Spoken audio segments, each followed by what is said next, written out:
Hey, what's up, everyone? Welcome to Tuck Notes Beginner Stock Talk. My name's Tucker, and tonight we'll be talking about Tesla stock. Coming up, I'll be talking about what to be on the lookout for Tesla coming up this week. We'll also talk about ARK Invest and Cathie Wood and how her fund has been getting ambushed by short sellers and algorithms. And she will also explain to us in a video about how this is happening to her and how she is coping with it. And why her overall fund is also down. And later on, we will have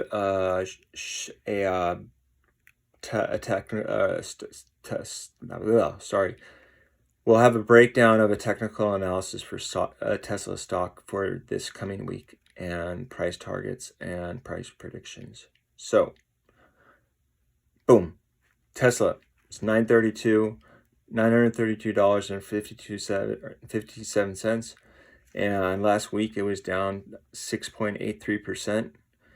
Elon Musk is believed to have 3 million shares left to sell of Tesla stock, and we're hoping to get it sold by the end of the year.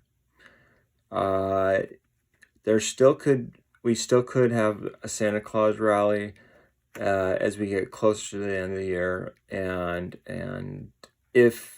Tesla stock could see a slight pump up to the upside. Keep your fingers crossed. So, moving on to ARK Invest now. Cathie Woods loves Cathie Woods loves Tesla. We know that. You know that. I know that. And her ETF for ARK-K, that's her main hub of an ETF, it's down 22%. So it's probably, I don't want to recommend, I'm not a financial advisor, but it might be a good time to buy that, or in the near coming future.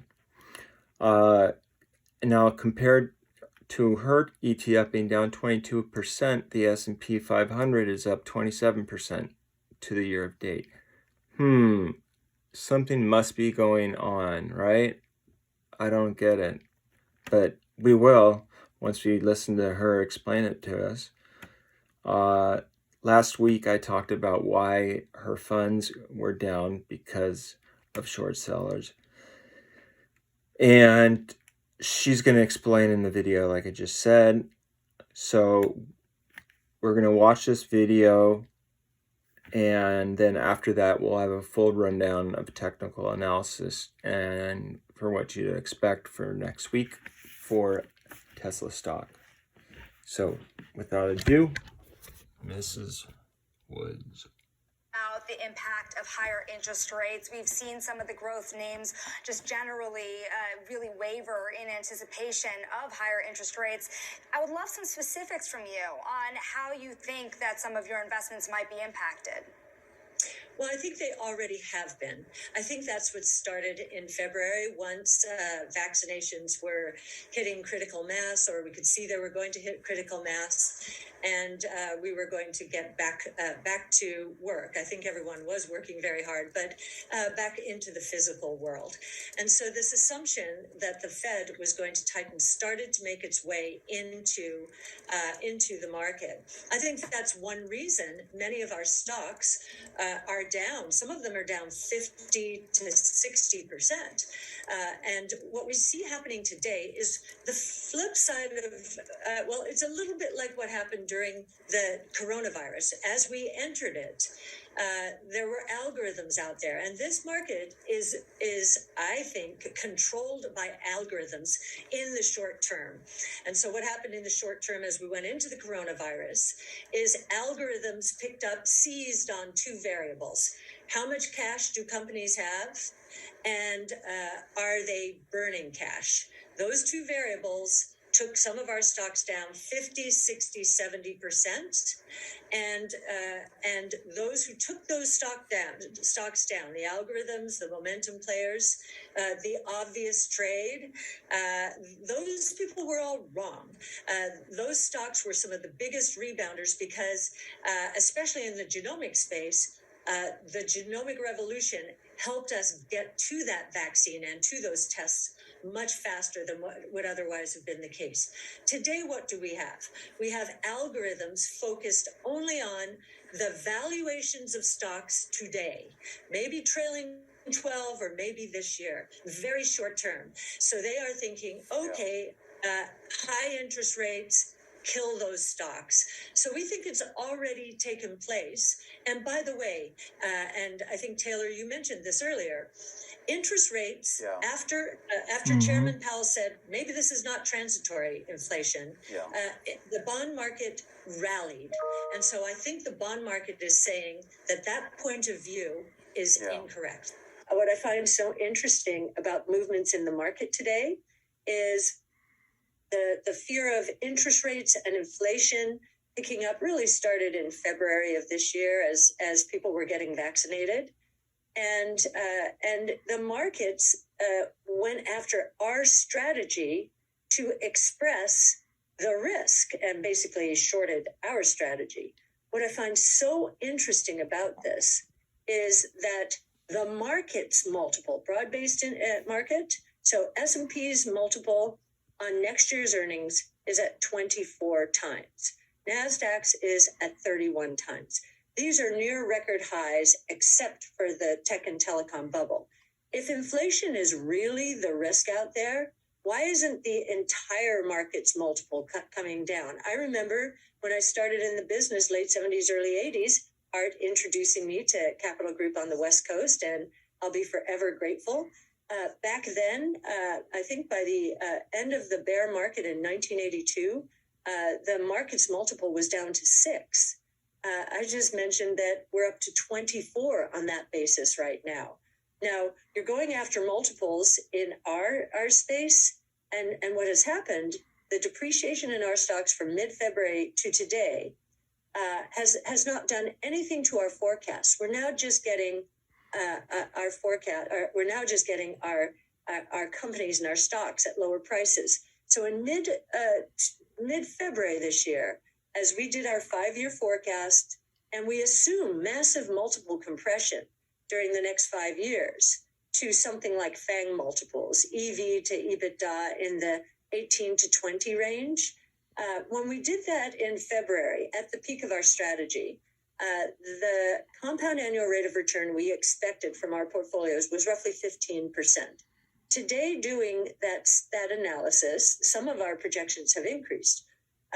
The compound annual rate of return we are expecting is close to 40%. So in February, we were expecting a doubling over 5 years. Today, we're expecting nearly a quintupling over 5 years. What are the areas you really think are big winners coming forward, and what are the losers? And by the way, I don't want you to mention Biden in the loser category. That's my job. I'm just joking. So I think the platform that has been hit the hardest in this correction is the Genomic Revolution. And the reason is many of these companies are losing money. We're in this is a movement in its infancy. And I think the most exciting thing is we can now isolate mutations in and among our 6 billion bits of code in our genome. So 3 billion base pairs, 6 billion bits of code. Until recently, we could not isolate those mutations. Mutations are the earliest manifestation of disease. And now what we're beginning to understand is the convergence between and among DNA sequencing, artificial intelligence, and CRISPR gene editing, as well as other gene therapies, is curing disease. We have functional cures now for beta thalassemia, sickle cell disease, ATTR. Now, these are blood-related diseases, but the companies involved are now focusing on some of the most complicated diseases like diabetes. And what we're learning from companies like Freenome, which is a private company focused on the convergence of AI and DNA sequencing, we're learning that the body sets up for disease, and that artificial intelligence is able to discern when that setup is taking place. So wouldn't it be wonderful to discover cancer in phase 1 or stage 1, or maybe even before it starts, before the cells start replicating? So the Genomic Revolution fund that we run has been hit very, very hard this year. Now, it had a magnificent last year, up 180%. I think it's down 35% this year. We're probably more excited about that opportunity in terms of... All right, guys, you heard it from her. Genomic space is going to be huge next year. And, you know, I'm a big, I don't want to make this, I'm a big transparency person, and I've told you guys this since I started making this channel. And I'm so happy to hear that, you know, some of our helpers, she's always transparent. She doesn't lie, you know, she tells us straight up as it is. And so before we get into the technical analysis, I'd really appreciate it, you know, if you like these videos, to subscribe and push the notification bell button so you get notified every time. And if you like these videos, if you could push the like button, that'd be cool. So Tesla, we filled up the gap between 900, or we're filling up the gap and almost done between $900 and $932.57. And check this out. This goes back to last year when Tesla reached its $900. Remember that? It reached it and then it crashed in February. And then we had a big correction and then it came back up. So it seems like $900 is a pretty strong support line. And you know, it's almost like it could be a double top. I don't know. That's my take, just my take. But you know, we still have Elon with his shares to sell, and we don't know when that's going to happen. But if there's no selling, we could see a dip in the overall stock market. Our short-term price target for Tesla stock, if Elon sells his shares,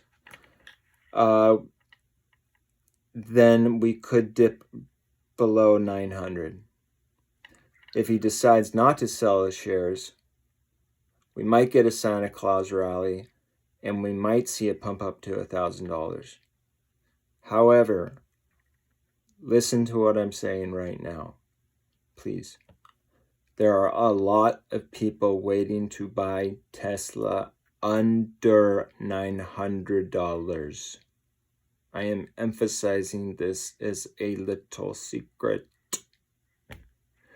Under $900, I had a video, and I'll keep this short, but I could see Tesla, when the stock market starts turning to the downside and it turns down, and he starts selling and Cathie starts selling whatever she has left, I could see Tesla going down farther than we thought it could go.